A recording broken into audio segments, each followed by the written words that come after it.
So the power of remorse, crafting an effective apology letter in criminal proceedings. Today in Lawishhh, we're exploring a very crucial aspect of legal process, the apology letter. So when one pleads guilty, expressing genuine remorse for the apology letter can significantly impact sentencing outcomes. So join us as we dissect the art of writing an apology letter that can sway the scales of justice. It's so damn important. Please don't not skip this because I think it's very important, especially if you go through proceedings. But let's understand first what the role of mitigating factors are. Mitigating factors are elements that the court can use to reduce the severity of a sentence. It's outlined in the legislation, it's clear as day, but among these, remorse shown holds a pivotal place. We dive into the legal issues and recognizes the remorse as a mitigating factor and the potentially of a well-crafted apology letter that illustrates genuine repentance and understanding the offence's impact. So it's not just, hey, I'm sorry, Your Honor, thank you, bye. No, everything at all. But timing and the purpose of an apology letter, we're going to dive into that. So as an apology letter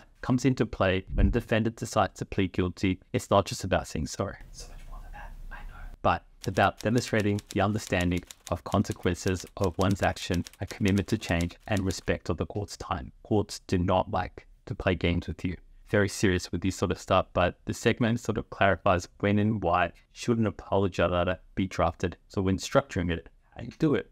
Well, crafting an apology letter requires careful consideration, from addressing the judge to detailing personal circumstances and expressing a clear understanding of the offense. Don't BS around it. Okay, so you need to understand the impact, and then we also provide guidelines of structuring the letter that conveys a serious and sincere and some insights into your character and your intentions. But now we have to know as to how to address the specific offenses that you're charged with. So whether it's a traffic violation, an act of civil disobedience, or a more serious criminal offense, the content of your letter apology must be tailored to the nature of the crime. So we examine how effectively to examine and express and remorse and understanding and the broader implications of these various offenses.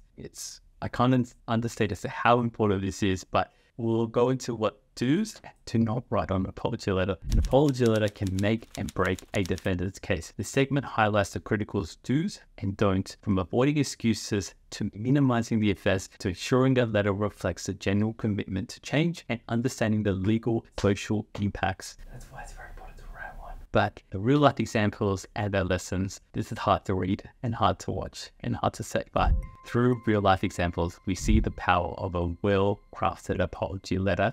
I've seen people who sometimes self-represent and people who do good lawyers, but it sort of illustrates how expressing genuine remorse and taking responsibilities can lead to more lenient sentences and demonstrates the letter's potential impact on a judge or a magistrate's decision. So an apology letter is more than just a fee formality, not just a general boring thing. No, it's a chance to make a profound impact on the outcome of your court case. Give the magistrate reasons why you want a particular sentence. Through sincerity, self-awareness, and a clear demonstration of remorse, defendants have the opportunity to positively influence their sentencing. So I can't stress this enough, how people sometimes don't really show remorse. Their apology letter is giving excuses and giving baseless facts and almost sometimes blaming the victim. And I've seen it happen with self-represented people. I've seen it happen with people who are actually represented with these lawyers, and not to criticize these lawyers, but I've had magistrates stop people in the middle of the reading the apology letter and just yell. It's